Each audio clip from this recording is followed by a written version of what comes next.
Hello, everyone. Tandikiriwan, the kitchen. I know I've been rather remiss in recording the Nakinyuguzi Chronicles, but unlike during the lockdown where I had quite a bit of time to have a chat every now and then, now I'm working, I'm back in the groove of things, and like I keep telling you, I'm part of a very beautiful project coming your way very soon. Anyways, so today's topic that I want to talk about is very simple. I know I always say to people that we need to be careful about the way we raise our children, and I want to reiterate that because recently I decided to take my children to Acacia Mall. You know, for parents that know taking 3 children to the mall is akin to a suicide mission. So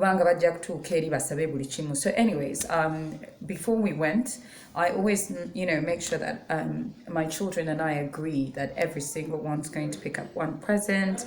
I'll give them a meal, and budget. In this case, each child gets about 50,000 max.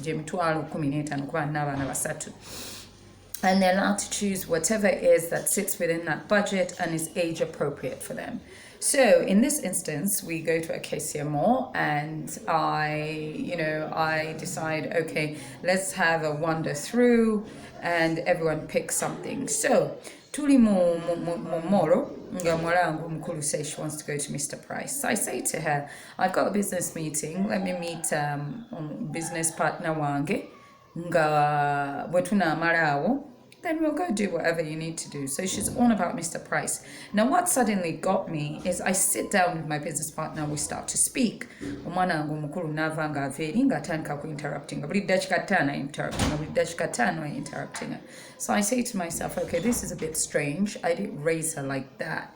Now we're raising again a generation of children where despite what you've taught them at home, the environment outside also dictates the way that they respond to you in certain instances. So my daughter keeps popping up. She's making it really uncomfortable simply because she wants to go to Mr. Price. I thought to myself, keep your cool, don't shout at your child in public, because I don't want my behavior towards her to be the norm for her. So that in public for me, I'm very conscious about the way I treat them when they misbehave in public, because they need to know that, yes, whatever they've done is unacceptable, but only in the privacy of my own home do I discipline my children, because if I yell at them in public, they'll think that it's okay to yell at other people in public. So anyway, we go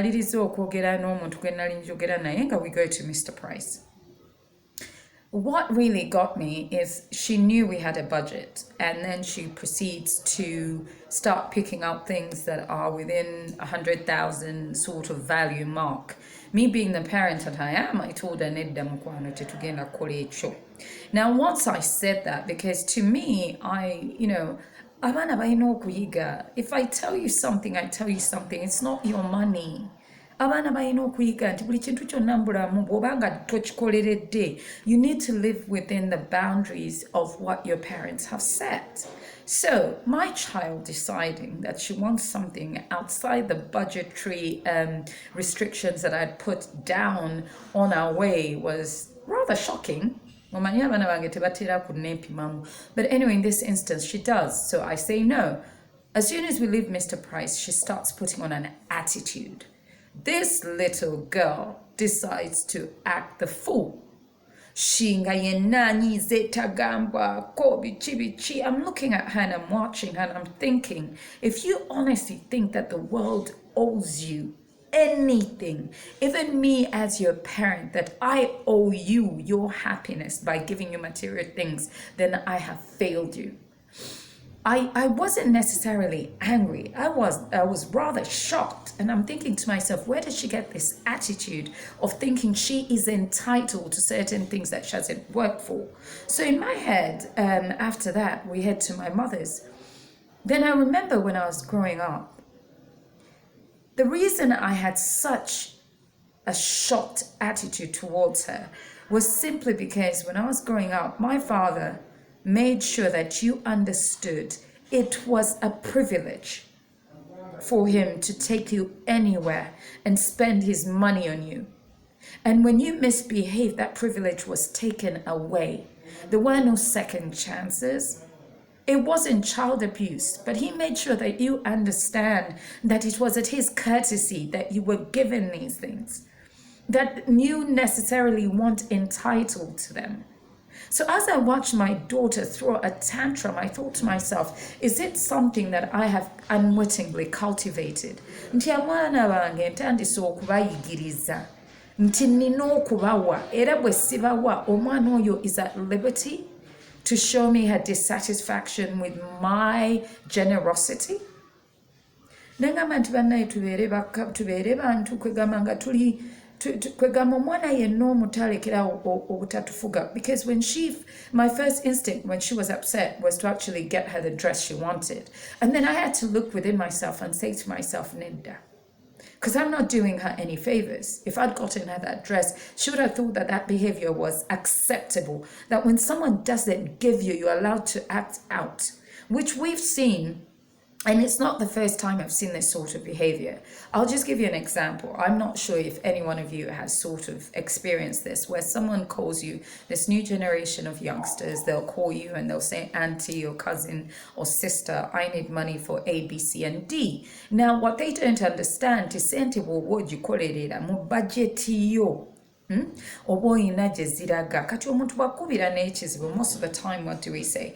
We say to these people, we say to them, you know what, kandabe kye nsobola okukolera, and then start the phone calls and the text messages and the entitled, oh my God, you told me you're sending money, it's been 4 hours, ndi wano ninda, what do you think you're doing? If you're not going to send me money, let me know. Every single one of us that is in a position of responsibility or parenthood has received those messages, whether it be from a friend, a child, a niece, a nephew, but simply because we've cultivated a culture of entitlement, starting with our children and even going on to other people. Bannange tutandika okukyusa endowooza y'omuntu wa bulijjo ennaku zino. Olw'okuba nina tekitegeeza nti nina okuwa, kitandike n'abaana baffe that actually feel that because your parent is supposedly wealthy, that your parent has a bit of money, as people tell you, that you are entitled to that money. Bannange tukuze abaana baffe nga balina we bakoma, nga bategeera that as a parent, for a parent to sacrifice for you, for your happiness, that they are at liberty to do that or not to do it. We must remove the expectancy of children, friends, and family to be given. I honestly think that it starts with us parents. Okuza omwana.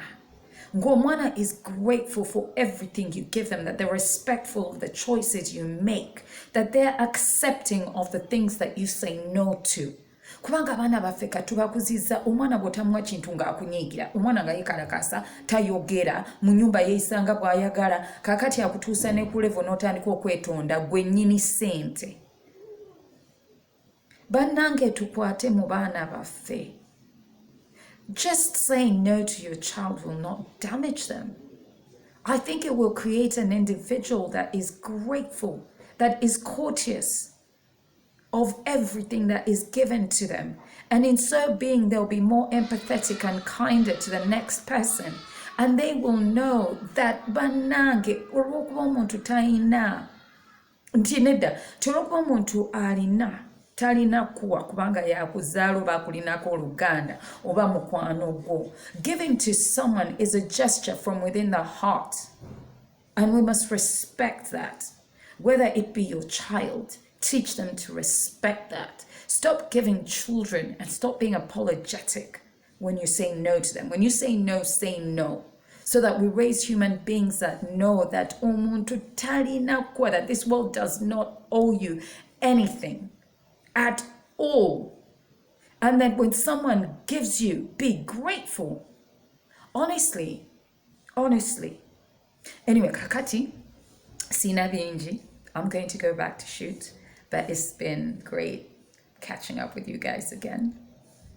Muri mutya. Ense baitete.